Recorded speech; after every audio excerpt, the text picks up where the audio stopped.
жерде да бир 3-4 дача бар. 3-4 дача. Андан тышкары Ташиевдин билгизбей, көргөзбөй жаш кыздарга ыдык көрсөтүп, коркутуп аларды. Бир жагынан акча менен кызыктырып, экинчи жагынан коркутуп, чакырып, ар кандай бир акмакчылыктарды жасаган окуялардын чет-четин маалыматтары келди мага. Бул өзүнчө статья да, бул аябай страшный статья. Урматтуу достор, мен Манас шаарында жүрөм. Арттагы имаратты өзүңүздөр жакшы билесиздер. Бул жерде көк майсанга отуруп алып эфирге чыгып атам. Азыр мен бир аз мурда, где-то бир саатча мурда, бир сааттан ашып кетти го дейм. Барып айылына бардым, Джони паркын тарттым. Анан ошол жерден нары көздөй жанагы Байгази Матисаков деген Камчыбек Ташиевдин ууру жээни, ууру деп эле айтып берейинчи, анткени алардын Кыргыз Петролиум аркылуу жалпысынан Кыргыз нефтегаздан 4 миллиард 175 миллион сом урдаган фактысы учурда аныкталып, Шайырбек Ташиев камакта жатат. Мен атайын Жалал Абад шаарына келип, жанагы хейтерлер көп жазат эмеспи? Сен келсең антебиз, минтебиз, сен Америкада жатып алып кыйын болбочу, анан кийин ушакчы, анан тигинде мындай колуңан эчтеке келбейт, келбейсиң кыйын болсоң тиги бу деп аткандар ошондой көбөйүп кеткенден анан мен келдим атайын Жалал Абадка келдим. Жалал Абадка келип ушул жерде жанагы толгон токой ишкерлердин тартып алынган мүлктөрү, СМБнын ошол кезде ГКНБнын Ташиевдин убагында жасаган жоруктары, кылмыштары жана башкалар жөнүндө көптөгөн маалыматтарды топтодум. Анан барып айылына барып, жана Матисаков деген, Байгази Матисаков деген баягы мен чыгарган 3 миллион долларлык үй деген үйдү жанынан тартайын деп баргам.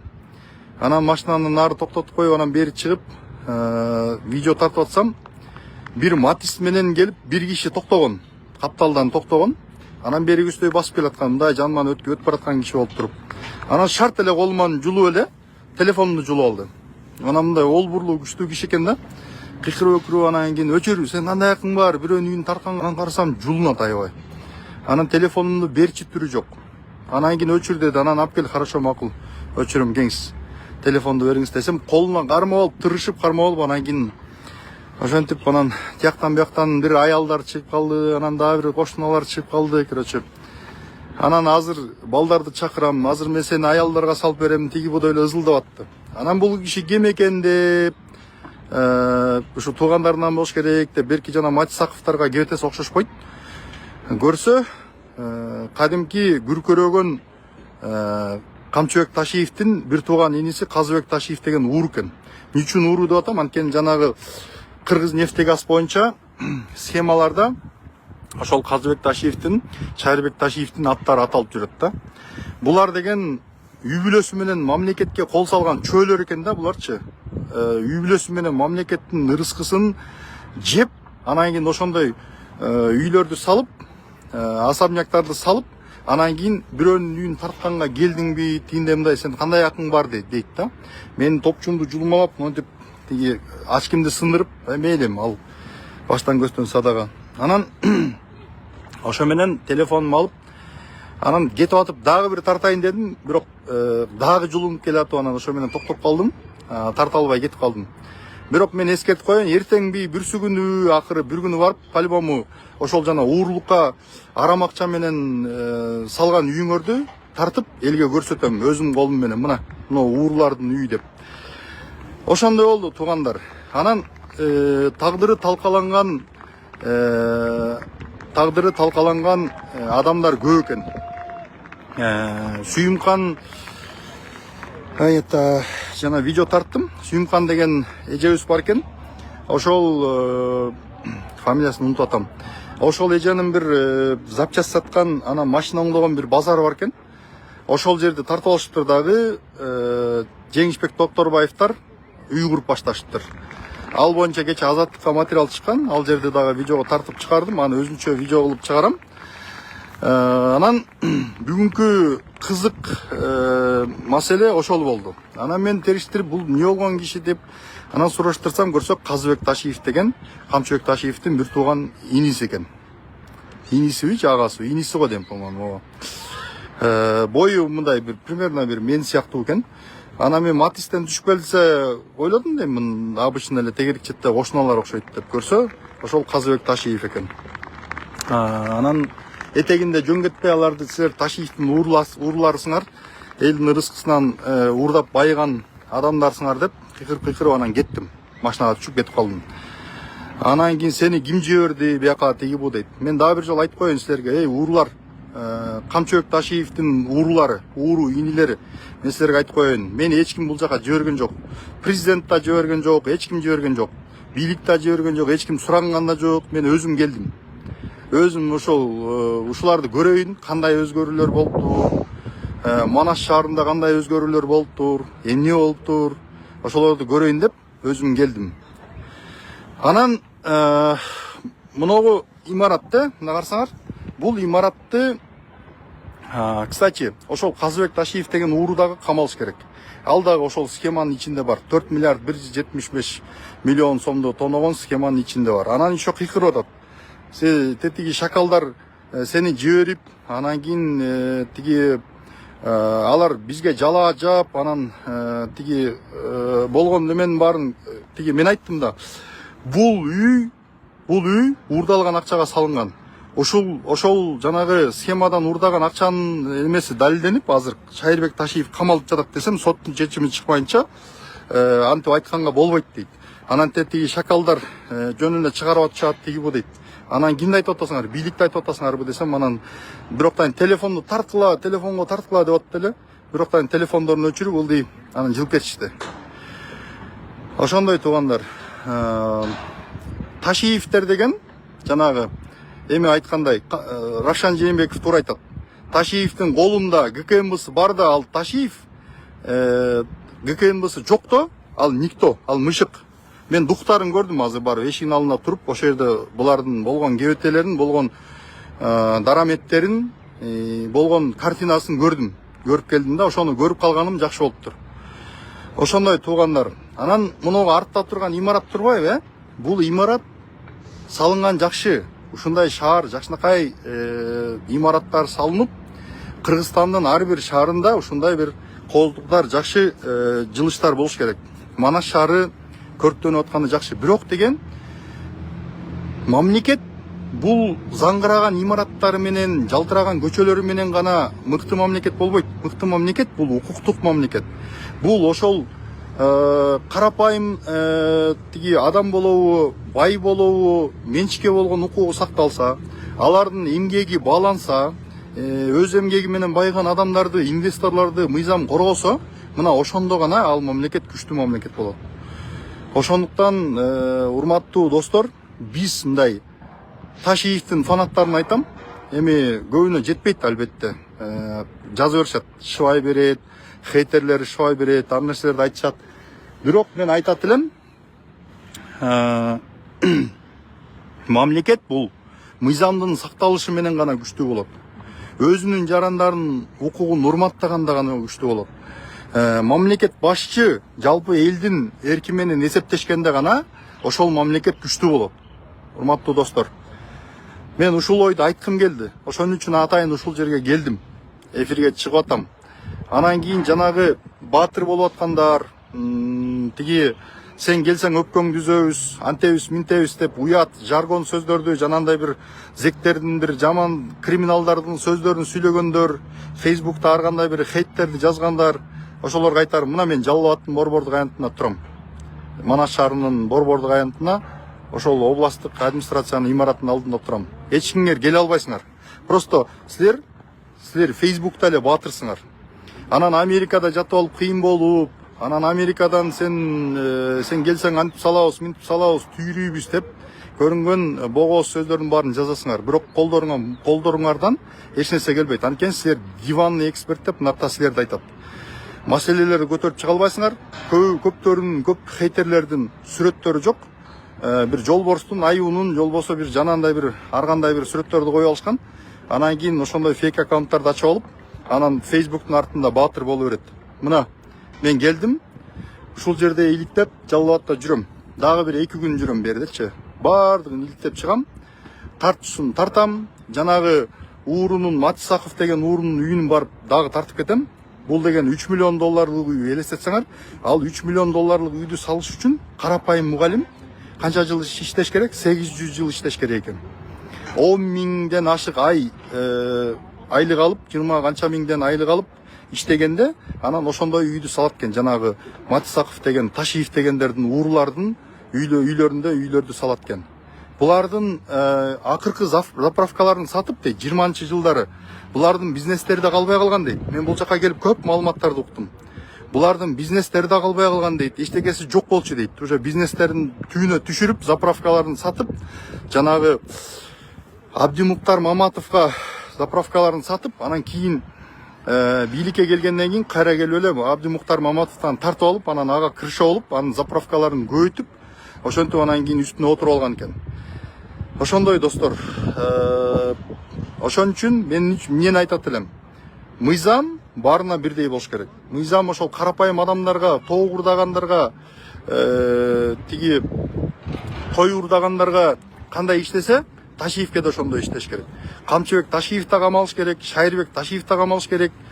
Эгерде Камчыбек Ташиев чындап баатыр болсо, ал тиги менин Таймурасыма тийбе, менин Шайырбегиме тийбе, калган 75 аксакалды эмне кылсаң ошо кыл, калган чиновниктерди эмне кылсаң ошо кыл, бышырчы бирок менин бир туугандарыма тийбе деп жалдырбайт болчу. Эгерде баатыр болсо, жоопкерчиликти өзүнө алып, мына качактын баары менде, күнөөнүн баары менде, мен отурайын, мен жооп берейин, бирок аларга тийбе деш керек болчу. Мына ошондо аны бардыгы сыйламак. Ал болсо азыр чөөдөй болуп келип, унчукпа келип, анан кийин сакалын өстүрүп, момуюп, мечитке барып, анан кийин сөздөрдү сүйлөп, ошентип отурат. Мына мен муну Манас шаарынын борбордук аянтына келип айтып атам, урматтуу достор. Анан кийин азыр мындай сөз тарап атыптыр. Шеф президентке кирди, анан кийин президент ага 1-2 министрликти сунуштаса, Ташиев көнбөй коюптур. Мен болбойм, мен болсом Кабмин болом деп коюптур. Анан кийин ушинтип ынабай жаттыр деп, ушинтип могу жерде туугандары, өзүнүн жанагы чөөлөрү, акырдан жем жеген уурлардын хейтерлери ушул жерде ушактарды таратып жүрүптүр. Мен бардыгын айтып атам. Эч кандай андай маалымат жок, андай эч нерсе болгон эмес. Президент бир сүйлөйт. Президент ошол чечимди кабыл алды, болду. Ал чечимден артка кайтпайт. Ошондуктан көптөрү ушундай элдин арасында ошондой сөз таратыптыр да. Бийлик органдары катуу иштеш керек, чара көрүш керек. Мыйзамдын чегинде ошондой жалган маалыматтарды таратып, элди козутуп аткандарга чара көрүш керек. Эртеңки күнү тиги андай болот, мындай болот деп ар кандай ушактарды таратып атышыптыр да. Ошондуктан мен сиздерге айтарым, дагы бир жолу айтайын, уурунун орду түрмөдө. Мамлекетти тоногон каракчынын орду түрмөдө. Анан кийин дагы бир мен дагы алхамдулилля мусулманмын. Албетте тиги жума намазга бирде барсам, бирде барбайм. Бирок Мухаммед саллаллаху алейхи ва салламдын пайгамбарыбыздын хадиси бар. Каракчы элди тоногон карапайым адамдардын, мээнеткечтердин, соодагерлердин мүлкүн тоноп, мамлекеттин ырыскысын жеген каракчыларга жаназа өтпөйт. Аларга жаназа окуганга да болбойт. Аларга тиги Алланын алдында анын күнөөсү кечирилбейт, эгерде ошол адамдар өздөрү кечирбесе. Бирок Камчыбек Ташиевдин күнөөсүн абакта жатып бейгүнөө каза тапкан Жарасул Абдырайымов кантип кечирет? Журат Абдуллаев жүрөгү ооруп, мүлкүн тарттырып өлүп кеткен 55 жашында Журат Абдуллаев кантип кечирет? Ошол мисалы 300 миллиард сомдук байлыгын бардыгын тарттырып берип, азыр ооруп, операциянын башынан өткөрүп аткан Шаршембек Абдыкеримов жана башка жанагы Сүйүмкан эжеге окшогон жүздөгөн адамдар, миңдеген адамдар, запкы тарткан адамдар кантип кечирет ошолорду? Эгерде ошол адамдар кечирсе гана Алла Таала күнөөсүн кечириши мүмкүн. Ошондуктан уурунун орду түрмөдө, мыйзам чегинде дагы, хадистин негизинде дагы, Курандын негизинде дагы, салттын негизинде дагы, адамгерчиликтин негизинде дагы кыргыз айтат.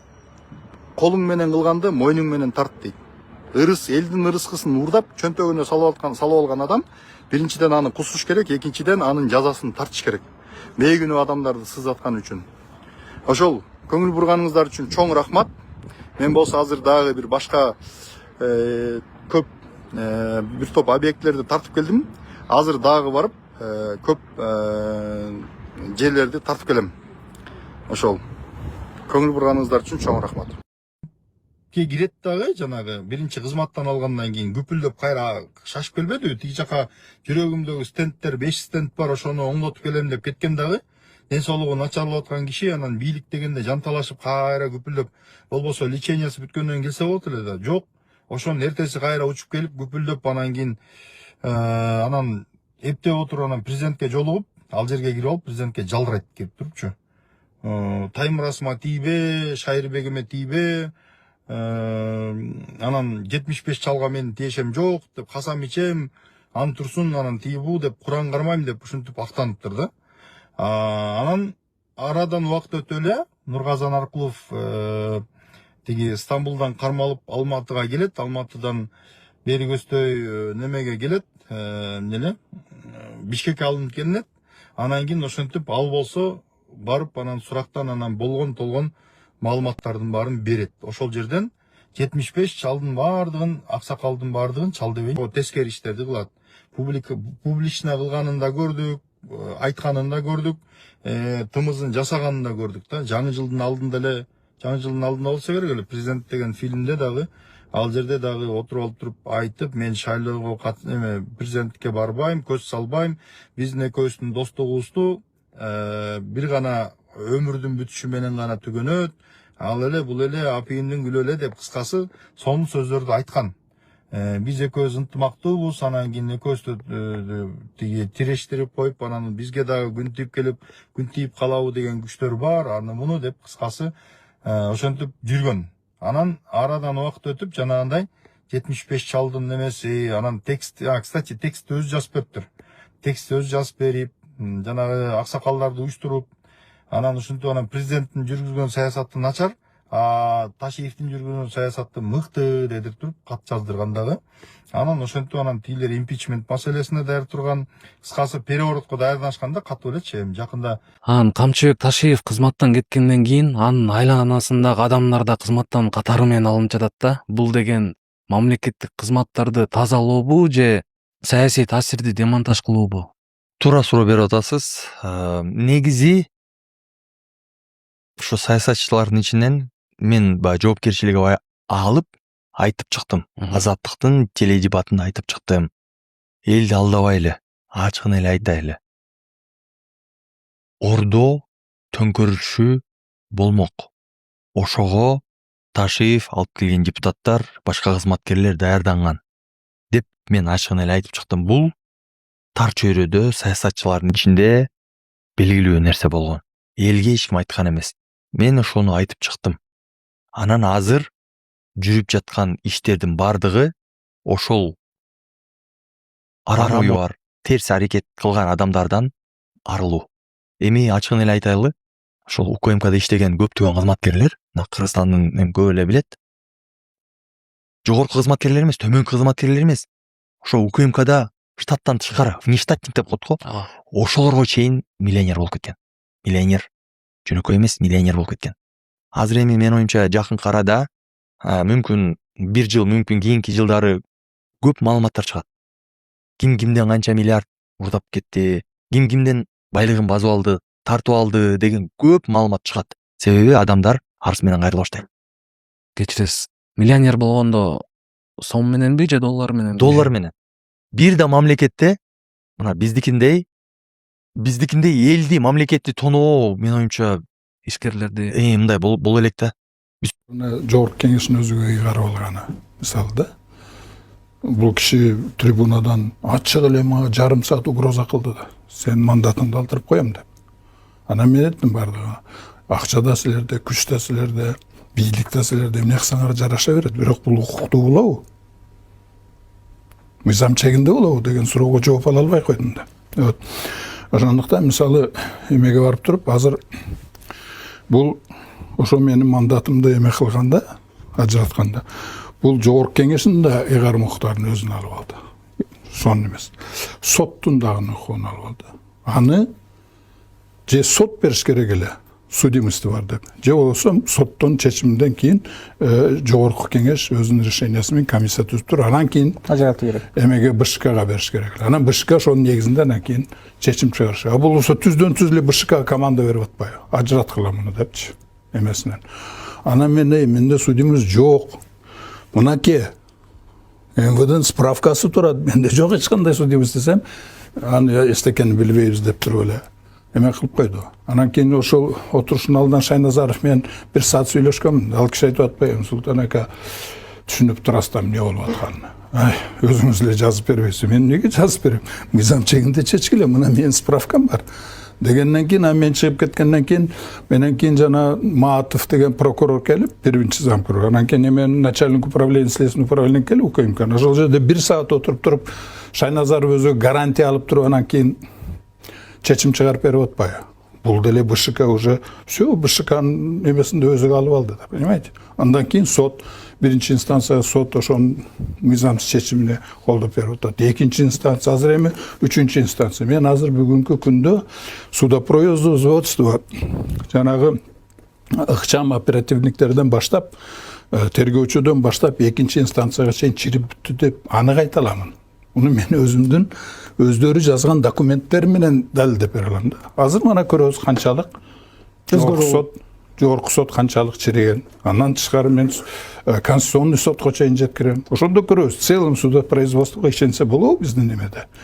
Депчи, эгер мен өзүмдүн депутат деген макамам менен ошончолук мындай возрастым дагы мен извините, мен эмгегим сиңген мамлекетке. Ошондой адам мен өзүм укугумду депсеп атсалар, жөнөкөй адам кандай болот, понимаете?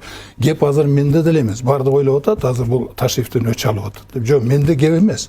Мен ал кишини кечирип Кудайга тапшырып койгом уже давным-давно. Кеп могу система түзүлүп калган системада болуп атат. Ошол система жөнөкөй адамды депсеп атат деп атам. Ошонун укугун коргой албай атат. Ошонун эмесини, кызыкчылыгын коргой албай атат. Понимаете? Өнүгүүгө жол ача албай атат. Бүт мамлекет парализация болуп жакшы толук кандуу иштей албайт деп. Ошондо кеп болуп атат.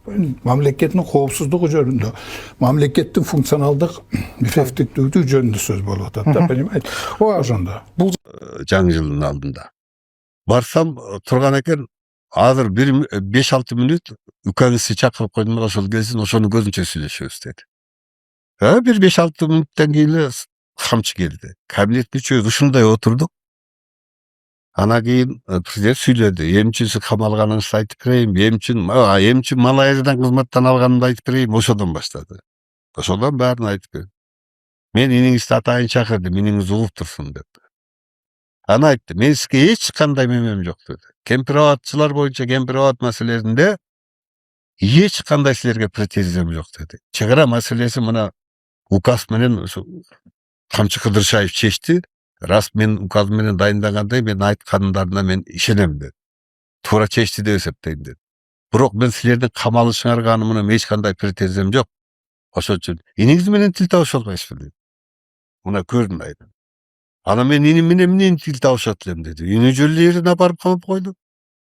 Жөн эле жерден чыгарып койсун, эми кетер кемпир-абад кетти да, болду да, все, тарых бүттү, саясат бүттү. Кемпир-абад ушу менен бүттү.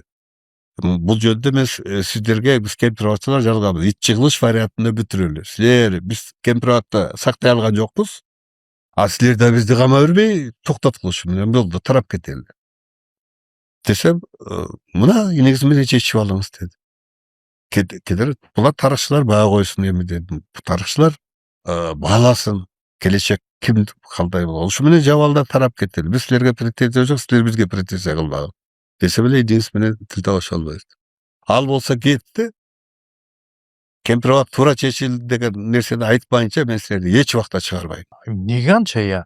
Анан президент көз түшүндү айтты. Президент айтты, дагы ушуну мен айттым, эч жолу чыгарбасаң сен кемпир-абад ушу 3 сөзүң менен сен бизди камай албайсың да. Ал андай статья жок да. Ал биздин пикир үчүн камай албайсың да. А сен бизди кемпир-абад эмес, бийликти күч менен басып алган деп айтып коюп атпайсыңбы? А бийликти күч менен басуу үчүн бизде огнары даярданыш керек, акча каражат болуш керек. листовка, гезит, банда, уюм болуш керек. Андай жок да бирде. Күбөңөр жок. Иштин ичинде күбө жок. Бир далил жок.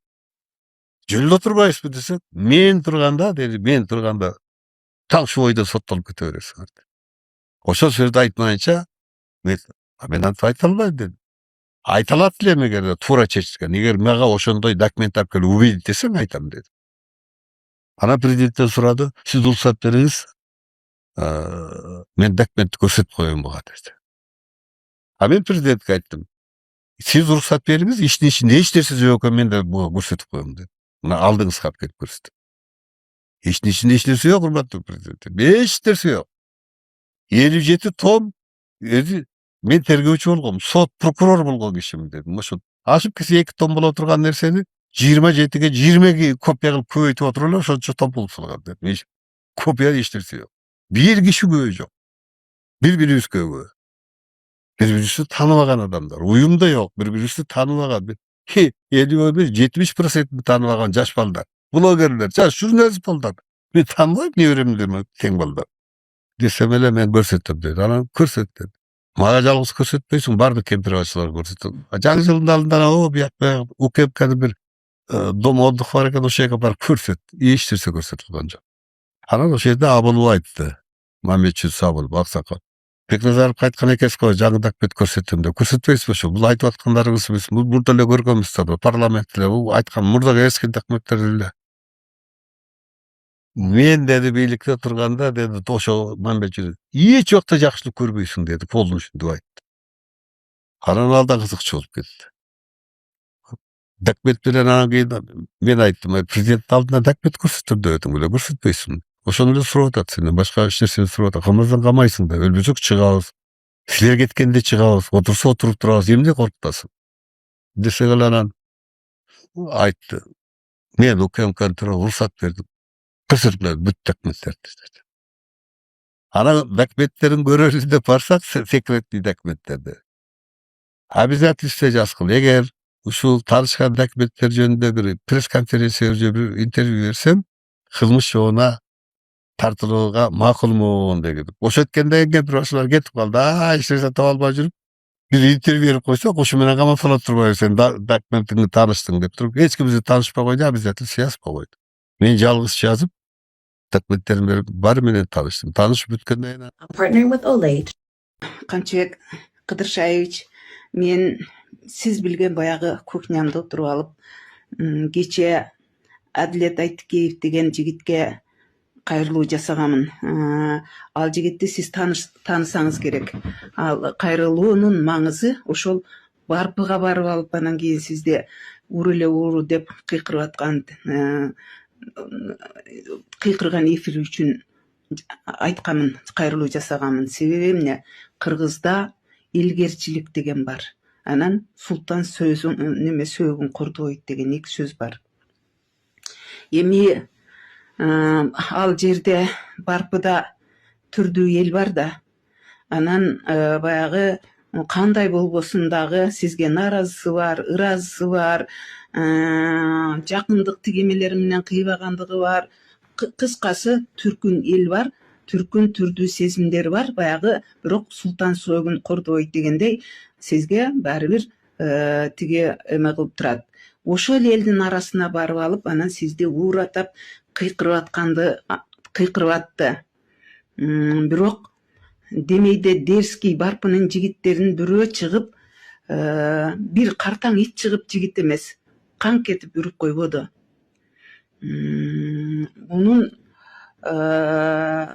Мунун себеби эмнеде? Буга ким күнөөлүү? Адилет Айтыкеевдин күнөөсүн айттык. Нарксыздык кылды, салтты билбегендигин көрсөттү деп. Бирок негизги күнөө ал эме. Негизги күнөө сиздин өзүңүздө. Эгер сиз өзүңүз болбосоңуз, Айтыкеев дагы андай форматта ал жерге барбас эле. Барса дагы барпынын жигиттери жолунан тосуп алып, акырын жолго салып коет эле. Аны кылбагандыгынын себеби сиздин өзүңүздүн ишмердүүлүгүңүзгө барып такалат. Баш көтөрүп сүйлөгөндө эле башка көзгө чапкылап отуруп, кыргызды ушундай жер көз кылган силерсиңер. Ушул бийлик Акаевден берки бүгүнкү күнгө чейинки бийлик. Ал бийликте силер деле көптөн бери жүрөсүңөр. Айрыкча акыркы 5 жылда кыргыздын сөзүн оозунан жулуп баш көтөргүс кылдыңар. Негизи мен таң калам да, коррупция менен күрөшүп атабыз деп атасыңар. Силерге жыргал заман курабыз деп атасыңар. Болуптур деп биз кубанып кол чаап карап турдук. Анда эмне үчүн адамдардын сүйлөгөн сөзүнө ушунчалык каршы чыктыңар? Эмнени элден жашыргыңар келди эле? Жашыра турган нерсеңер өтө көп экен. Ошондуктан эч кимди сүйлөтпөгөнгө аракет кылып атыпсыңар. Ал да билинди. Бирок антип элдин оозун басканга акыңар жок болчу. Ар бир нерсенин зары болот. Мына ошол зарылдык эми келип чыкты. Арстан болуп аркырачы элеңиз, жолбош болуп күркүрөтчү элеңиз кече бийлигиңиз колдо турганда. Бүгүн эмне болдуңуз? Ээг алдыңызга ээн жайкын барып ууру деп кыйкырып атса, алдынан тосуп чыгып, бир Казыбек деген иниңиз бар экен, андан башка бирөө катуу үн кайрый албады. Кыргыздын салты каяка кетти? Наркы каяка кетти? Аны дагы жок кылган силерсиңер. Башкы саясатчылар Адахан Мадымаров экөөңөр то молдо болосуңар, то кожо болосуңар. Саясатчы деген, мамлекеттин башына келем деп умтулган саясатчы деген кыргыз гана болуш керек. Бизнесмен болуп алып, жеке ишкер башка болуп алып, каалаганыңыз болсо боло берсеңиз болот. Бирок кыргыз мамлекетинин башында умтулган адам кыргыздын каада салтын биринчи орунга коюп, ошону сыйлап, ошону менен иш кылыш керек.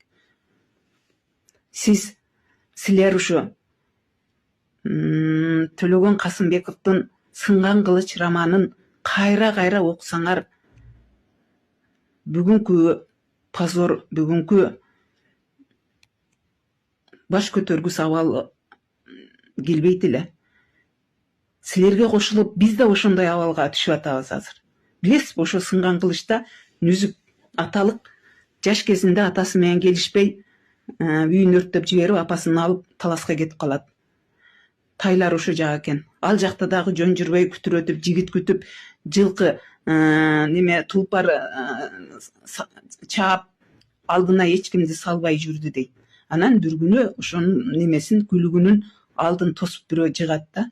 Анан ал келип туруп, ошол таластын аксакалын алдына алып келип туруп, күлүктү чаап чыккан кишини алып келип туруп, мына сураңыз мына кишиден, күлүктү ким чапты экен дегенде, тиги киши зор үмүт менен неме кылат да. Эми күлүктү ким чапты деди балам, өзүң эле чаптың да, десе, жок, мени Карабек мырза чаптырды дегенде, ошол карыя айтат да, о Карабек болбой кара жерге кир. Сен өзүң эле уят болбой бүт таласты уят кылбадыңбы? Бүт таласты Нүзүктүн алдында бүктүштүрүп чыгып бербедиңби деп ошентип айтат. Мына сөз деген ушундай болот. Принцип деген ушундай болот. Мыйзамды мыйзамдай буздуңар. Кыргыздын каада салтын тиги эме кылбай, көңүлүңөргө албай, жалаң Куран Каримден сүйлөйсүңөр. Аны дагы билбейсиңер. Ислам, чыныгы ислам деген ушунчалык терең жана татаал илим. Аны нары бериле өздөштүрө кое албайсыңар. Өздөштүрсүңөр, анда саясатчы боло албайсыңар. Анда молдо болушуңар керек болчу. Ошончолук исламды билгиңер келсе, мына ошо Барпыда Уланбек Ашырматов деген жигит бар. Ислам боюнча абдан мыкты. Тиги эмеден, Туркиядан, оштон теологияны барып, Туркиядан тиги эменин ислам боюнча докторантураны бүтүп келген. Жаныңызга чакырып алып, ошондон сабак алсаңыз, анан билмексиз исламдын кандай илим, кандай билим, кандай дин экендигин. А мынобу силер таянган молдолор, булар исламдын белесин билбейт өздөрү.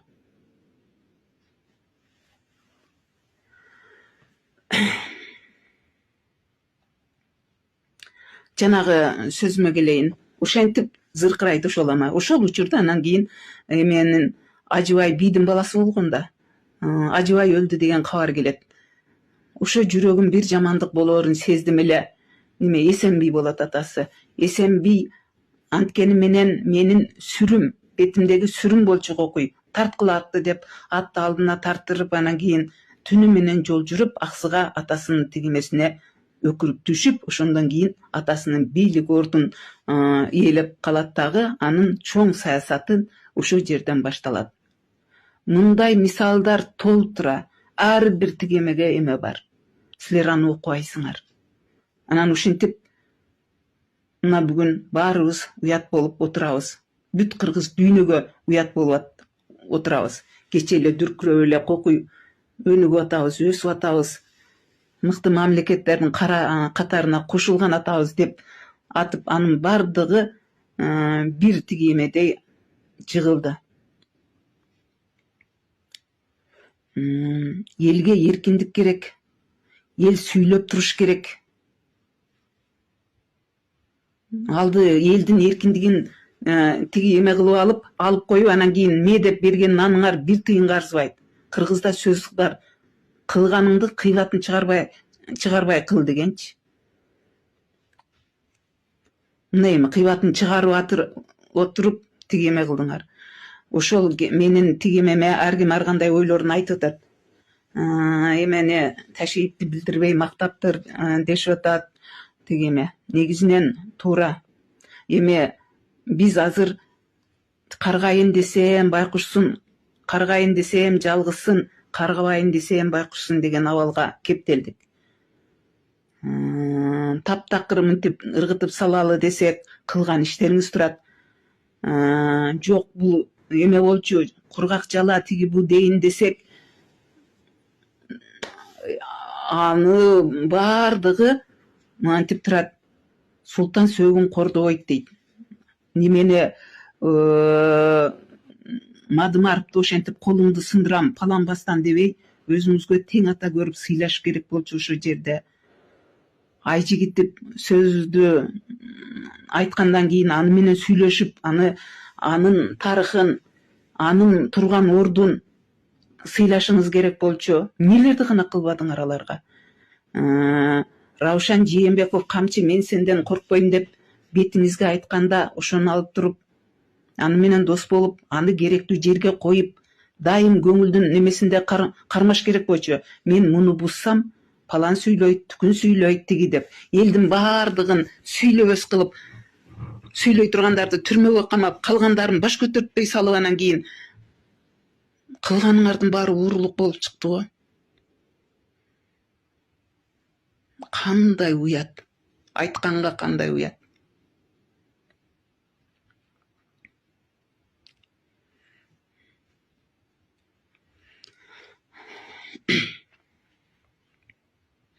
Интеллигенцияны совсем жок катары кылып салдыңар. Окумуштуу менен эсептешмек турсун. Окумуштуу деген ким экенин билбейсиңер, билгиңер да келбейт. Дайыма демагогиялык саясат жүргүзгөнгө умтуласыңар. Мына результат ушул.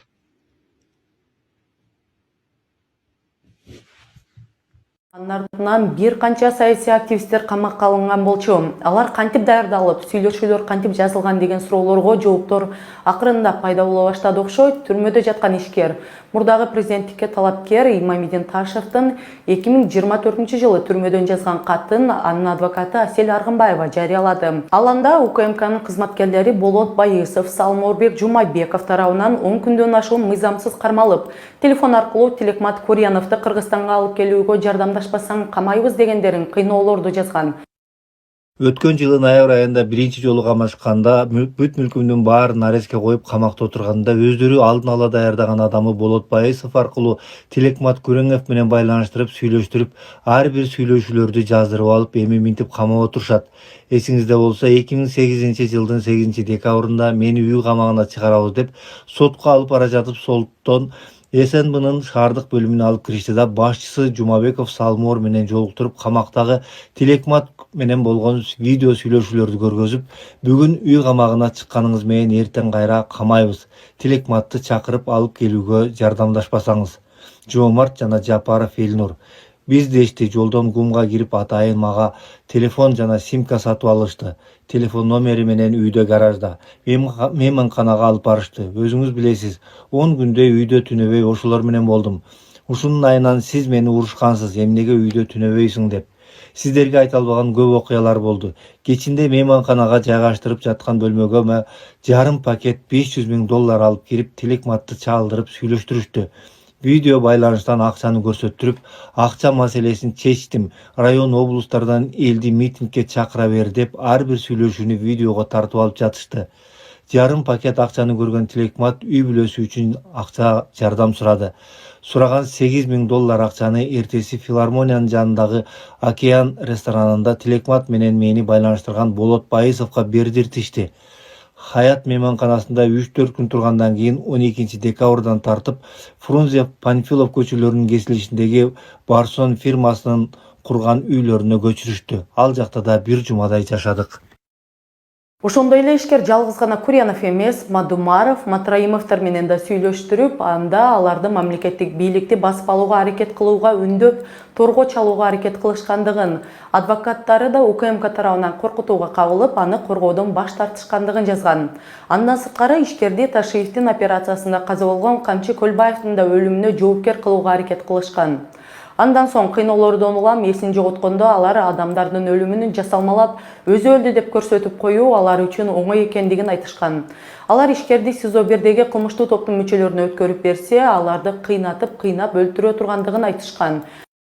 Ушул 10 күн бою мени Lexus ES үлгүсүндөгү ак түс 394-281 номерлүү машина менен ташып жүрүштү. Тилекматтан майнап чыкпады. Бир айда Мадумаров, Келдибеков, Матраимов, Динара Шертаевналар менен иштеп, результат кылбасаң камайбыз дегенден сиздерге айтпай алардан качууга аргасыз болдум. 2024-жылдын 11, 12, 13 июнь күндөрү камактан адвокатсыз алып чыгышып, СНБнын шаардык бөлүмүнүн подвалына алып барып, 3 күн катары менен уруп сабашып, сенби президент болом деген, сенби кемпир абатка, жетим тоо, кызыл омполго каршы чыккан деп кыйнашты. Тизелеп жашагыча тик туруп өлгөнүм оң десем, Камчы Көлбаевди $5 миллион заказ берип, мен өлтүрттүм дейсиң. Электрический стулга да отургузушту. Эсимди 2 жолу жоготуп, араң өзүмө келтиришти. Сенин өлүмүңдү инсценировать этиш бизге оңой эле иш деп коркутуп. Булар өлтүрүп коюшу да мүмкүн экен. Кармоо учурунда террористти кармагандай кармашып, катуу эле сабап коюшкан. Кыйноодон кийин Жумабеков Салмоор кирип кылган нерселериңизге өкүнөсүзбү дейт. Жок десем, Алтуха биздин адам, чалып сүйлөшсөң сизди СИЗО 1ге которуп берүүмдү суранып атат. Бирок сизди ал жака которсок кыйнап өлтүрүп коюшу мүмкүн деп да көрдү. Атага аманатсыздар. Июль 2024 жыл. Көңүл буруп карап көрсөңүздөр, бул кат азыр Камчыбек Ташиев кызматтан кеткенден кийин эмес, 2024 жылы жазылган. Ишкердин сүрөттөп берген кыйноо коркутууларынан кийин УКМКнын иштөө схемасын көптөгөн камалган саясий активисттерди кантип кармалгандыгын ачыктайт көрүнөт.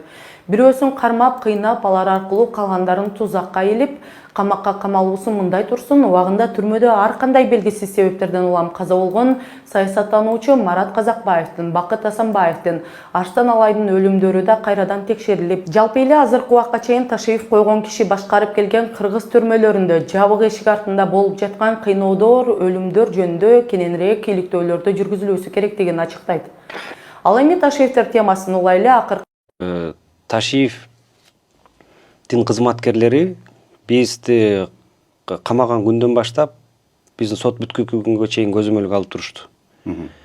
Жада калса ооруп аткан, ошол абакта ооруп аткан биздин генералыбыз Кеңешбек Дүйшөбаевди давлениясы 200 болгонуна карабай, оозунан ак көбүп кетип атканына карабай, атайын кызматкерлери менен ГСИнын кызматкерлерине тапшырма берүү менен насылкага салып көтөрүп келген күндөрү болгон. Ошол жерден биринчи жолу, тарыхта биринчи жолу СИЗОнун мед кызматкерлери бул өлүп калат, бул киши өлүп калат. Сотко алып келбей эле коелу, алып кетели СИЗОго. Муну больницага көрсөтүш керек деп биринчи жолу айтышты. Болбосо алар деле бийликтин көзүн карап, ошол кызматкерлердин көзүн карап турган кызматкерлер да биринчи жолу айтышты. Ошондо Кеңешбек Дүйшөбаев чындап эле өлүм астында жаткандай акыркы сөзүн айтып кетти. Акыркы сөзүн айтып биз менен коштошкон. Баягы Кудай бар да, жаратканыбыз бар. Кеңеш байкенин ден соолугу бекемделип, анан ооруканага которулуп, анан ден соолугу бекемделди да. Биз мисалы ошондой күндөрдү көрдүк. Ушунун баары Ташиевдин укуругу, Ташиевдин камчысы десек болот да, камчысынын айынан, ошолордун кызматкерлеринин айынан биздин баягы кемпир-убачылар дейли, кемпир-убачылар аябай эле азап тарттык. Жакын туугандарыбызды, мисалы биздин жана Нурлан Асанбековдун апасы таласта ооруп атса, ошого уруксат бербей койгон күндөр болду.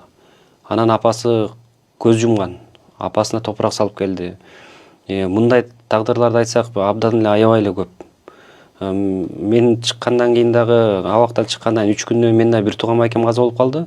Ошого топурак салганга да жибербей атып, мараң жиберишкен. Байкеме да топурак сала албай калмакмын да. Бизде мисалы ушундай өксүк бар да. Бизде ушундай тарыныштарыбыз бар. Анан мунун баары биз билчүбүз Ташиевдин баягы тапшырмасынын негизинде болуп атканын биз билчүбүз. Каяктан билчүсүз? Далилдер бар. Бизге айтылчу да. Анткени УКМКнын кызматкерлери келчү. Ички иштер министрлигинин кызматкерлеринен мурун Ички иштер министрлигинин кызматкерлерин көзөмөлдөп турган УКМКнын кызматкерлери сырттан карап турушчу. Ошол эле ГСынын кызматкерлерин бүт карап турчу. Биз баарын көрүп турчубуз, билип турчубуз. Эми чыккандан кийин тилекке каршы баягы кээ бир нерселерди аракет кылганга, акталып кеткенге аракет кылдык биз. Болушунча бул саясий иш, саясий диалог менен гана бүтүш керек. Эми баягы соц тармактарда коомчулук ар кандай нерселерди айтып бериши мүмкүн. Эми биз деле өмүр бою кыйналып жашабыз келбейт да. Мисалы 3,5 жылдан бери үй бүлөбүз кыйналды, өзүбүз кыйналдык. Эч бир жерде иштеген жокпуз мисалы. Иштеткен жок. 2-чи, 3-чү, 5-чи күн сайын сотубуз болчу. Башка кайсыл жерге иштейбиз? Сотко жумушка келгенде эле келчүбүз. Эми акталгандан азыр өкүттөп калдык.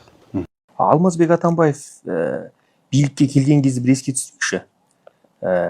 Сол кезде кандай саясий кателиктер жасады ол киши? Алмазбек Атамбаев келгенде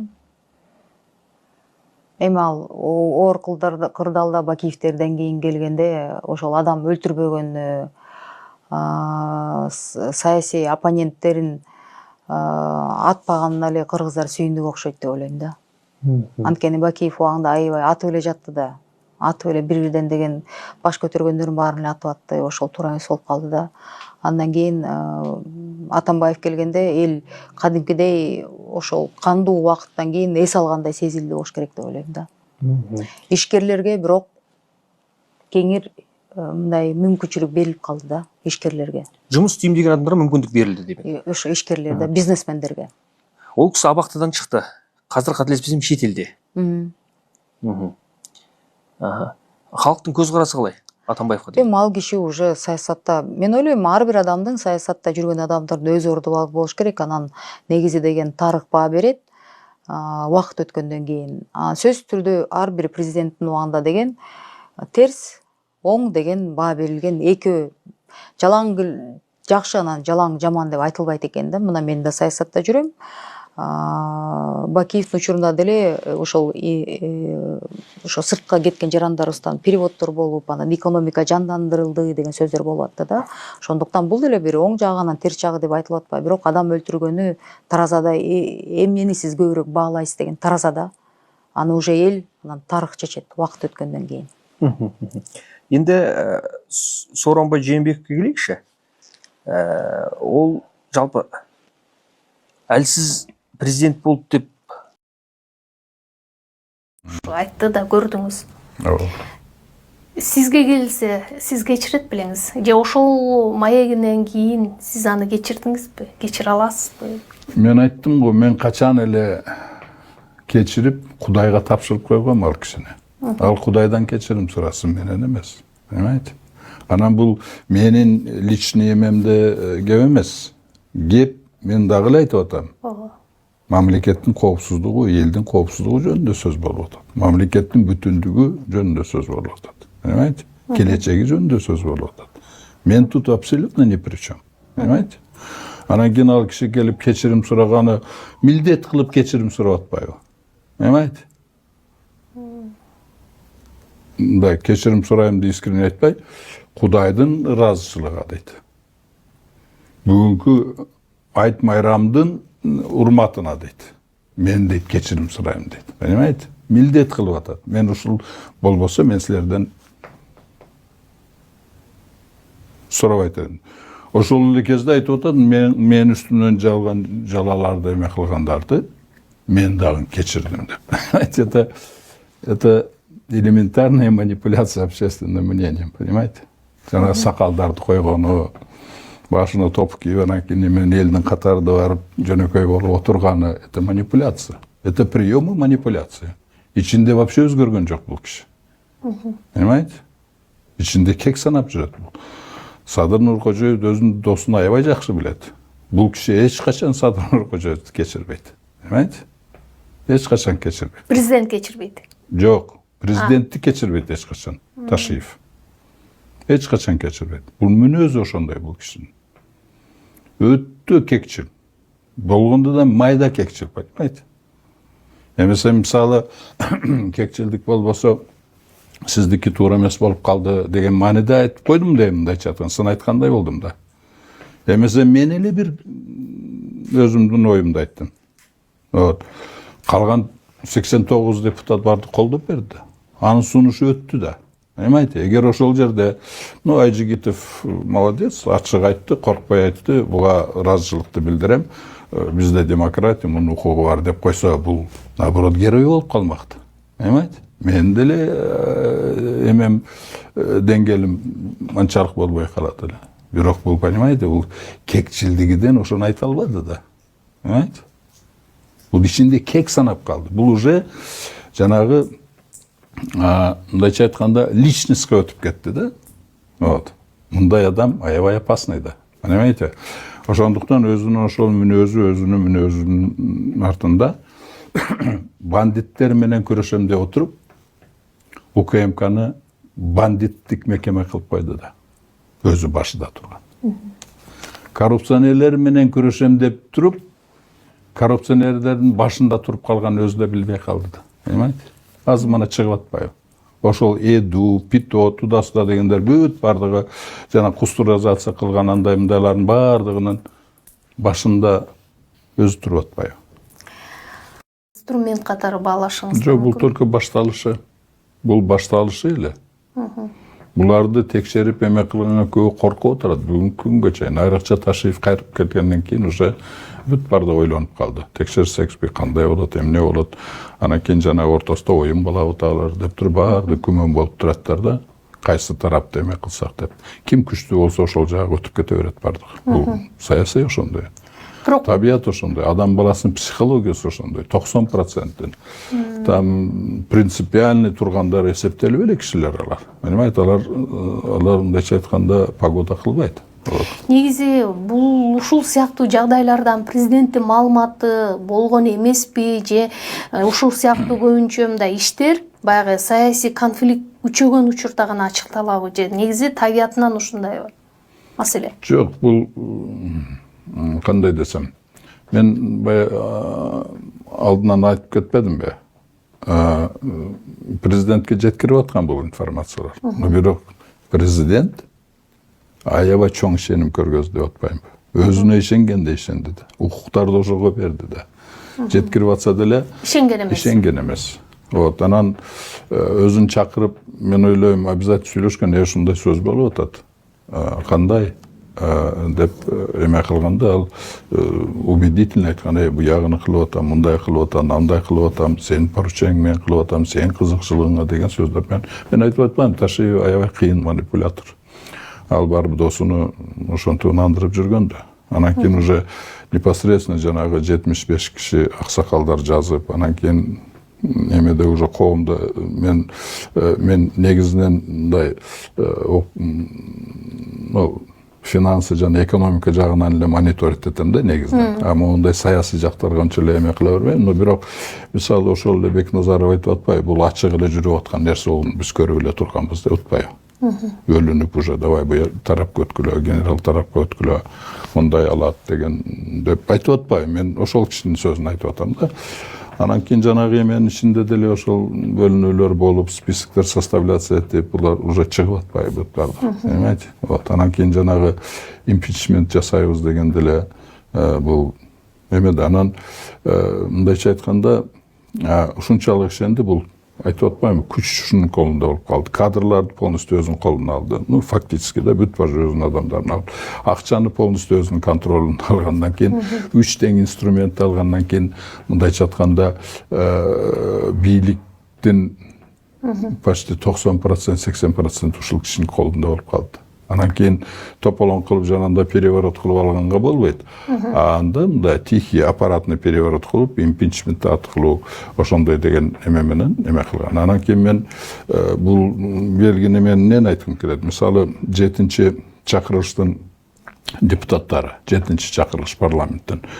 Бул ручной эле ал жерде эч ким эле сыр мындайча айткандай сыноо айта турган эч ким калган жок да. Эч ким калбады. Бул эң бир мындай ийкемдүү парламент болчу. Булар үчүнчү. Эмнеге муну алдын алып жое бердилер? Значит, бул деле эме болбой, жаңы составды эмекен үчүн шайлоодун алдыдан ошону өзгөртүш керек деп туруп, мен ойлойм муну жанагы импичментке даярдап аткан деп эле ойлойм да. Мындайча айтканда азыркы парламенттин бардыгы эле айтып атат 80% ошол Ташиевдин кишилери депчи. Ошондуктан ушунун баардыгы билинип калгандан кийин президент бул кадамга аргасыз. 80